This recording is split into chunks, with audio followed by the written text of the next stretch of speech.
ज्ञान योग से शांति चित्त से परम सुख का जप करते हैं, वे सब दुखों से मुक्त हो जाते हैं, सदा सुखी रहते हैं। और पृथ्वी जल तेज और वायु आकाश अहंकार और सत्वगुण और प्रकृति इन 8 आवरणों से मुक्त शिवलोक है।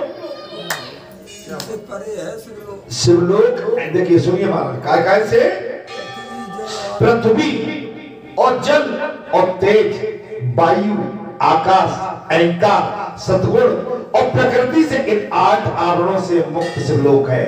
मार्कंडेय जी ने कहा धर्मराज जी वो 10,000 सूर्यों के समान कांति वाला परम स्थान है। 10,000 सूर्यों के समान तेज है वहां पर। हे मार्कंडेय जी ने कहा धर्मराज युधिष्ठिर, बोले शिवलोक कैसा है? बोले वो 10,000 सूर्य के समान कांति वाला परम स्थान है, उसका तेज इतना है, ज्ञान और ध्यान में संलग्न और शांत विद्या मंत्रों से जितेंद्र भगवान शिव की प्रसन्नता के लिए सत्कर्म करने वाला और जिनके पास महाराज दगत ही गए, ऐसे ही श्रेष्ठ ब्राह्मण ही उस परम धाम शिवलोक को पाने के अधिकारी हैं, जो परम सिद्ध है, त्यागी है, लोभ नहीं है, लालच नहीं है, तृष्णा नहीं है। देखिए ब्राह्मण के अंदर महाराज लालच नहीं आना चाहिए, लेकिन ब्राह्मण को ऐसा कहा गया है कि लोभी है, वो लोभ आ जाता है। ब्राह्मण का मतलब होता है, केवल मैं ब्राह्मण समाज को नहीं कह रहा हूं, जो भी धर्म के परायण है, चाहे वो किसी भी वर्ग का हो, अगर उसके अंदर लोभ आ गया तो वो फिर महाराज ब्राह्मण कहलाने लायक है। मैं ब्राह्मण समाज के लिए नहीं कह रहा हूं, ब्राह्मण से मतलब है जो भी संत है, महात्मा है, अन्य समाज है, किसी भी समाज से है, जिसके अंदर अगर धन की लालसा आ गई, लोभ आ गया, किसी के मकान के प्रति, दुकान के प्रति, समाज के प्रति लोभ आया, तो वो इसका अधिकारी नहीं है। धर्म पे चलने वाला कोई भी हो, उसे को लोभ आ गया, वो दिख जाए, त्याग होना है, इतना मुझे चाहिए, नहीं, अरे तुम्हारा इतना सम्मान हो गया, तुम्हें बैठने का मौका मिल गया। हमारा ढोलक वाला भैया कह रहा था कि जब यज्ञ हुआ था हम आए थे, 2 दिन रुके या 3 दिन, आज तुम्हें कितना बड़ा मौका दिया है कि जब यज्ञ हो रहा था, जब तुम यहाँ के दर्शन के लिए तरस रहे थे, हमसे तुम जी कहते महाराज तुमको तो एक बार ही देख पाए, तुम तो भीतर ही घुसे रहते थे, जी कह रहे थे। तो आज आप अपने भाग्यों को सराहें, मैं भी अपने भाग्यों को सराहूं कि मैं तुम्हारे रोज दर्शन कर रहा हूँ सामने बैठे। अब रोज दर्शन करने से चाहिए कि तुम उकता गए हो कि जो तो वही है। अगर कभी कभी दर्शन होते महाराज तो कहते कि भैया जी बैठे रहे और बैठे रहे और बैठे रहे और बैठे रहे, पता नहीं ये चले गए तो कब लौटेंगे, और बैठे। अब आज नहीं तो बोले जी नहीं आज दर्शन नहीं कर पाए, तो अगले मंगलवार को बैठेंगे, अरे शनिवार को मिलते हैं, वो कहा जाते हैं कभी दर्शन कर लो आज। तो ये जो एक कह दी ना ऐसे, तो ये जो हमारे अंदर जो भाव आया, हमने किसी अमूल्य वस्तु को हमने छोटे में तोड़ दिया। जब तक भगवान द्वारकाधीश अपने गोकुल वृंदावन में रहे, वृंदावन वासी गोकुल वासी मथुरा वासियों को जो बिल्कुल आवाज तक नहीं हो पाया कि ये त्रिलोकीनाथ है, और जब वो अंतर ध्यान होके द्वारका पहुंच गए, तब उनको पता लगा कि हमने कोई अमूल्य वस्तु खो दी। अमूल्य वस्तु ऐसा नहीं कि ये पीठ से आपका है भाई, आदान प्रदान दोनों तरफ से होता है। भगवान को अपने भक्तों के बगैर अच्छा नहीं लगता, और भक्तों को अपने भगवान के बगैर नहीं, मित्रों को अपने मित्रों के बगैर अच्छा नहीं लगता है। वैसे ही एक मित्र को दूसरे मित्र के बगैर नहीं, माता को अपने पुत्र के बगैर सुना लगता है, और पुत्र को अपनी माता के बगैर सुना लगता है। ये हमारी एक दूसरे का पूरक। आप समझ, आज हम बचपन की याद करते हैं, बरेठा गांव में किलकारियां लिया करते थे महाराज, गेंद के टोले मारते थे, कबड्डी खेलते थे, खो खो खेलते थे, वो प्राथमिक विद्यालय उसमें वॉलीबॉल भी खेलते थे, जैगरे चलाते थे, पशु चराते थे, टिंडे नीते थे, खाई रखते थे, टिंडे तोड़ते थे, रेत हाँकते थे, क्या बताए, गोबर डाल देते थे, गऊ चराते थे। मैंने बहुत दिन कहा जाए, कुटी काटते थे, बाजरा की रखवाली करने के लिए बोले हे हरिया, एक अल्लो, बाजरा काटते थे, बाजरा काटते थे, गेहूं की लामनी करते थे, सरसों की लामनी करते थे, टटिया हाँकते थे, भुसको अपने सर पे रख के और बुसेरा में जाके पोटरी को खोलते थे।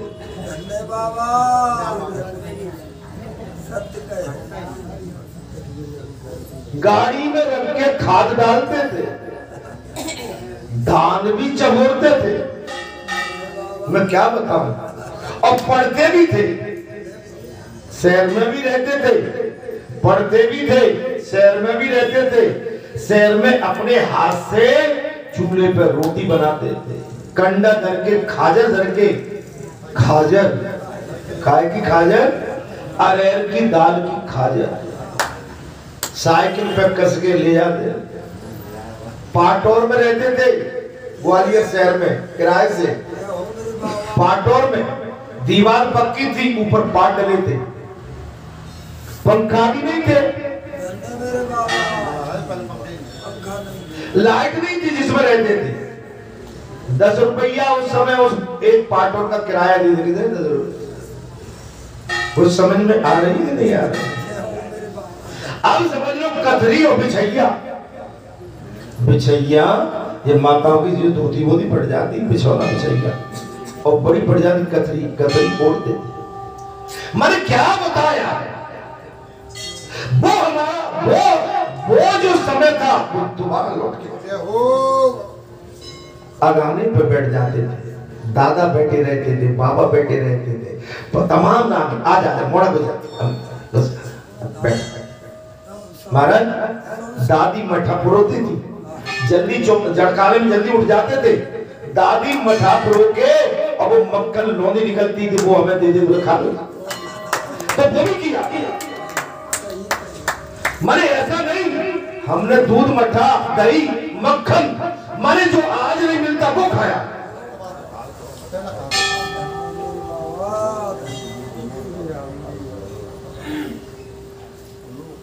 महाराज हम 10वीं क्लास में पढ़ते थे, अब कोई मजदूर नहीं मिलेंगे तो हमको एयर बार में लगे, वो बखर हर के साथ जो चलती है ना ऐसे। हमने कही भाई तो जानते नहीं है, दादा बोले कि ऐसा कर ले, जा लटका लो झोरी है। महाराज पहले तो बिल्कुल ये कंधा थक गया शाम तक, और ऐसे ऐसे करके अब हमको कुछ जानते हैं, कभी मुट्ठी बंद हो जाए और कभी खुल जाए, कहीं ज्यादा हो जाए कम हो जाए, उसमें कहीं ज्यादा मुझे तो भैया अब हमें निकली नहीं कहीं, तो वो हमारे पिताजी हमसे लड़े, तो तुम्हें मुंडा दूंगा, तू का अब तुम कहीं चलते वहां। अच्छा लगता था, अच्छा उनको मुंडा बड़ी अच्छा। हाँ, उस समय तो चमड़े की पनी आती थी, पनी, और बढ़िया सरसों का तेल वेल पिला के जब वो चलती थी तो चल मर चल ठीक बोल रहा हूँ, बोलता चला। और जो दादा दादू पंचा पहनते, धोती तो थी नहीं उस समय, पंचा, क्या बात, वो समय याद आता है महाराज। आदमी अपनी वास्तविकता को कभी भूले नहीं, अगर जो आदमी अपनी हकीकत को नहीं भूलेगा तो वो हमेशा विजय के पथ पर चला जाएगा। आप समझ लो, अर्थात जो नर्मदा के तट पर मेरे बताए हुए अनुसार दान करते हैं, वो सब कुछ जानने वाले, सर्वत्र जानने की शक्ति रखने वाले और शुद्ध एवं परिपूर्ण। मैंने ये इसलिए कथा कह दी कि जी कथा इसमें सेट हो जाएगी और जी अमर हो जाएगा। कथरी ओढ़ी है, कथरी, ऐसा नहीं कि जो आपके महाराज जी बैठे हैं जी भले ही आज तलब के बस होते हैं, बेटा कथरी कहाँ है तुम्हारी पुरानी, बिछैया कहाँ है, नहीं बिछैया, भले ही ये नकली डल्लभ के गंदे, ये नकली फटीरिंग नहीं आती हमारा। हमें तो धरती माता पे जो नींद आती है नीचे, वो कहीं नहीं आती। जो शुद्ध कर्मों से, महाराज जब मार्कंडे जी ने कह दिया धर्मराज जी, जो नर्मदा के तट पर मेरे बताए हुए अनुसार दान करते हैं, ठीक है, वे सब कुछ जानने वाले, सर्वत्र जानने की शक्ति रखने वाले, शुद्ध एवं परिपूर्ण हो जाते हैं। माने परिपूर्ण आप कब होंगे? तब आप अपनी हकीकत को याद करते रहेंगे। तब अगर तुम्हारे कर्म में कुछ अच्छा हो गया और धन आ गया और तुम्हारी आंखें आगे की जगह आंखें पीछे लग गई तो खत्म। आंखें तो आगे ही रहना चाहिए। अर्थात जो शुद्ध कर्मों में तत्पर रहते, जो शुद्ध देसी भाषा, हम गांव वाले हैं, कैसे हैं? मैं तो नौकरी पे भी रहा, ठीक है, तो वहां भी मैं देसी आदमी बन के रहा। मैंने कभी अपने आप को एक जो बड़ा अधिकारी बोलते हैं ना, वो मैंने कभी प्रश्न तो किया ही नहीं। देसी, शुद्ध देसी, अपने संस्कार। हाँ, कोई अंग्रेजी पढ़ने वाला आ जाता तो थोड़ा अंग्रेजी भी उससे बात कर लेते थे, भैया ठीक है, लेकिन कहिए भैया हम तो गांव के आदमी हैं, किसान के बच्चे हैं, किसान के। कौन के हैं? एक अंगूठा टेक के बेटा है, हम पढ़ा लिखा दिया हमारे पिता ने, इसे काबिल बना दिया तो हम आज जाए, नहीं तो हम हर हाँक रहे होते बरेठा गांव के अंदर जाके। क्या कर रहे होते? हर हाँकते। लेकिन हमारे भाग्य में ये शासन की सेवा करना भी था, ठीक है। वो परम ऐश्वर्य से संपन्न हो, अपनी इच्छा के अनुसार साकार या निराकार रूप में स्थित होते। अपने ऐश्वर्य में पढ़ के अगर आपने कहीं दमक चमक में पड़े और आप खिसके तो गिरने में देर नहीं लगेगी, एक झटके में नीचे आ जाएगा। ये कथा कह रही है महाराज, वे परम ऐश्वर्य से संपन्न ही अपनी इच्छा के अनुसार साकार या निराकार रूप में स्थित होते हैं और संपूर्ण जगत के स्वामी पार्वती वल्लभ भगवान नीलकंठ का ये दिव्य स्थान नित्य विशुद्ध और अविनाशी एवं सदा एक रस रहने वाला, सदा एक से रही। मैंने अभी क्या कहा, हम अमेरिका में थे तो गद्दा डाल दिया मोटा, मैंने कहा भैया हटाओ मोटे गद्दे को, हमें नींद नहीं आएगी। अरे तुम्हारे जहाँ महीना 2 महीना जहाँ मोटे पे सो लेंगे, हमें तो कोई पतरी बिछोना पे जाकर फिर सोना। कहता हूँ मिल गई तो मारे जाओ। देख पराई नार को मत ललचावे जीव और रूखी सूखी खाके सो ठंडा। आज तो जो सुख सुविधाएं संपन्नता है और आज ये शरीर इस व्यासपीठ पर चल भी रहा है, कल ये शरीर थक जाएगा, गारंटी नहीं है कि ये शरीर ऐसे ही यहाँ बैठकर हमेशा ऐसा ही चलता रहेगा, गारंटी नहीं है। ऐसे ही हमारे जीवन यापन की यात्रा है। जरूरी नहीं है कि हमारा जीवन आज हमारे घर के अंदर डल्लप है, काजू कतरी है, ऐस आराम है, आपका जीवन ऐसे ही निकल जाएगा। नथिंग, असंभव। कब पलटा खा जाए समय, आप उस तैयारी में। तो हम तो भैया गांव के किसान के बेटे हैं, गोबर डाला है, टिंडे नहीं दिए, मेरे बाबा समझ में आ गई। और धनिया कहाँ होता है वो भी देखा है, टमाटर कहाँ लगते हैं वो भी देखा है, नहीं आई भाई। तो भैया ऐसे बन के रहोगे तो जीवन सफल है। 4 दिन की चांदनी और फिर अंधेरी रहे। अब हम गए थे तो फ्लाइट में गए थे, 20-18 घंटे की फ्लाइट थी। तो भैया फ्लाइट में हमेशा तो नहीं बैठ पाएंगे, बुद्धो कुछ भगवत कृपा हो गई थी तो फ्लाइट में बैठ के चले गए। चलना तो जमीन में पड़ेगा भाई। अपने नेचर को संभाल के, जब तक हम महाराज अपने आप को नहीं संभालेंगे, अपने को नहीं सोच समझ के चलेंगे तो हम सफल नहीं हो पाएंगे। आत्मा राम हमारे परमात्मा है। राम जैसा न कोई हुआ है न होगा। अरे केसरी के ज्ञानवान तुम राम शरीर के त्यागी, बुद्ध देव से धुन के पक्के आजादी की अनुराग, नहीं किसी के आगे अपना ए सनातनियों, नहीं किसी के आगे अपना उन्नत से झुकाना। ओ भारत के वीर सिपाही, आगे बढ़ते जाना, आगे बढ़ते जाना।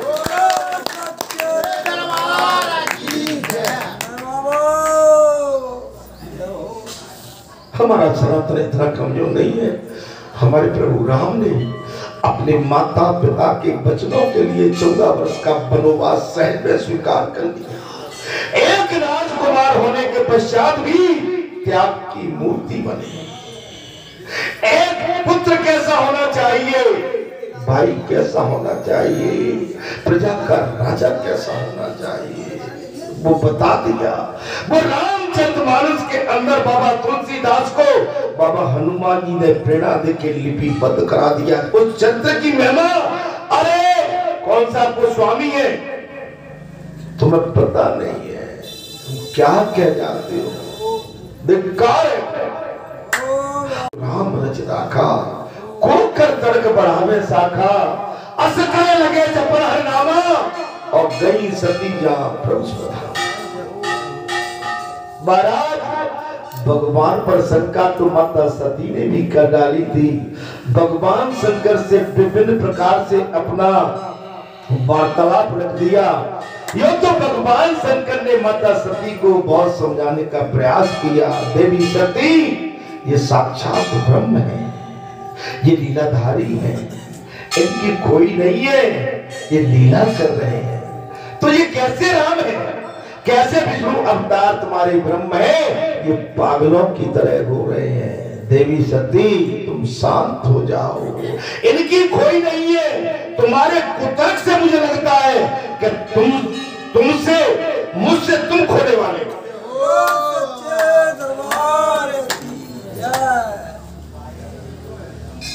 अस कहीं लगे जपन हरिनामा, गई सती या प्रभु। जो तुम्हारे मन असंदेह, अरे तो के जाए बड़ी जाले, अरे तब लग बैठ औबट छाई, तब लग तुम ऐसे पाए। सती, अगर तुम्हारे मन में मेरे इष्ट रघुनाथ के प्रति, ब्रह्म के प्रति शंका हो गई, तो मैं तो कथा सुनने के लिए आया हूं। जाओ, तुम जाके पैसा ले। लेकिन भगवान शंकर ने फिर भी समझाते हुए कहा, सती ऐसी कोई काम मत कर देना जिससे कि तुम और मैं दोनों संकट में पड़ जाए। सती, जैसे जाए मोह ब्रह्म भारी, सती जैसे जाए मोह ब्रह्म भारी, और करियो जो जतन विवेक विचारी, चली सती शिव आयुष पाई, करो विचार। आज्ञा ले ली गई है महाराज, लेकिन सती के साथ क्या हुआ आप जानते हो। तो जो हमारे सनातन पर शंका करेंगे, हमारे सनातन पर उंगली उठाएंगे, उनकी दुर्गति ऐसी होगी।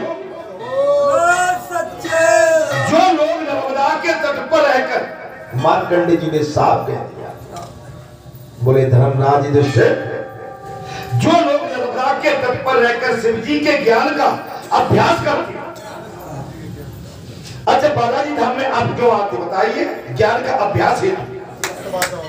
बालाजी धाम ग्राम बरेठा में आज 23 वर्ष से कथा चल रही है लगभग इसी पीठ पर।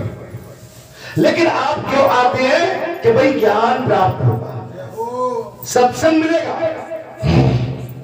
महाराज, जो लोग नर्मदा के तट पर रहकर शिव जी के ज्ञान का अभ्यास करते हैं, वे काम तृष्णा से मुक्त होकर शिवलोक में चले जाते।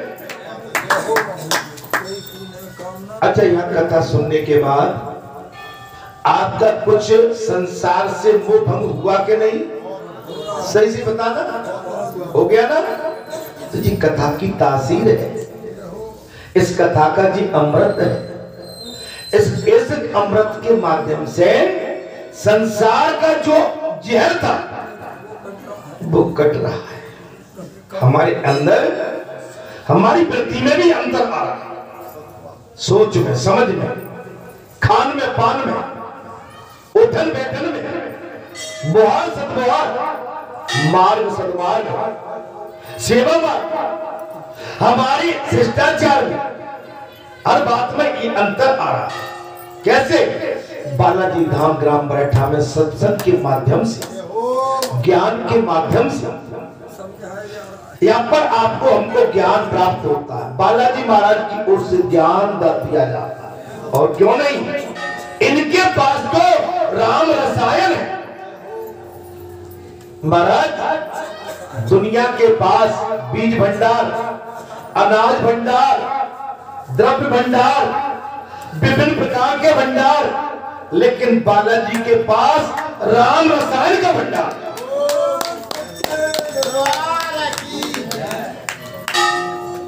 और जिनके पास राम रसायन का भंडार बना, आप कभी विमुख हो सकते हैं? कभी नहीं, कभी नहीं। जो एक दिन में भी शिव धर्म का पालन करते हुए भगवान शिव के ध्यान में तत्पर होता है।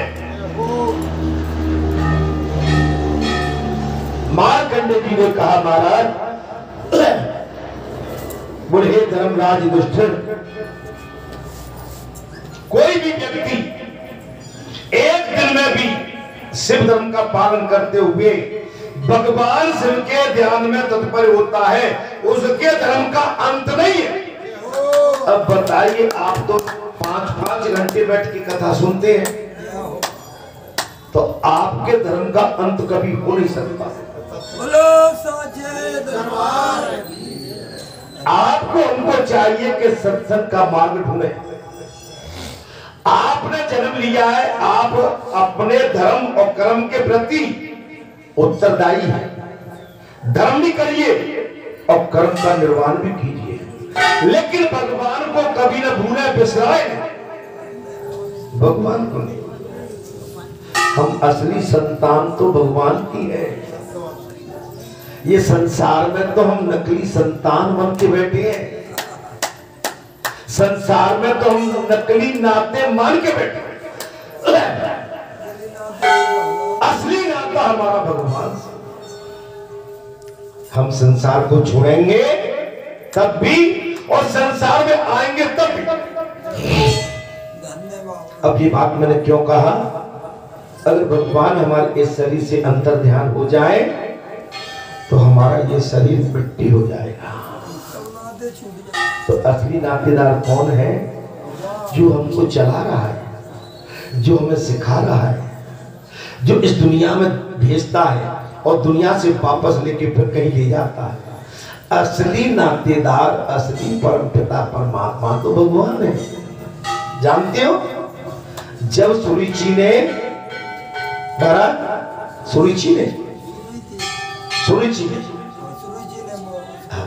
उत्तानपाद, महाराज राजा कौन थे वो? उत्तानपाद की गोदी से खींच के ध्रुव को उतार दिया और ये कह दिया कि ध्रुव, ये तो मेरे पुत्र उत्तम के लिए स्थान है राजा की गोदी में बैठना। तुम्हें इस गोदी में बैठने के लिए तुम्हें एक बार फिर जन्म लेना पड़ेगा। खींच के फेंक देगा। जब ध्रुव जी को खींच के फेंका, मारा, ध्रुव जी रोते रोते रोते रोते, और इस सूचना वहां के सैनिकों ने सुनीति को पहले दे दी थी। महारानी, तुम्हारे पुत्र को, छोटे पुत्र को महारानी सुरुचि ने राजा की गोद से उतार के अलग कर दिया है। वो रोते हुए आ रहे हैं। जब सुनीति ने ये वार्तालाप, ये प्रसंग सुना, तो महारानी, बड़ी महारानी सुनीति बहुत दुखी हुई है। बैठिए महाराज, बैठेंगे। बड़ी दुखी हुई। और जब वो पुत्र रोता हुआ आया, महाराज समझ सकते हो क्या हो रहा था?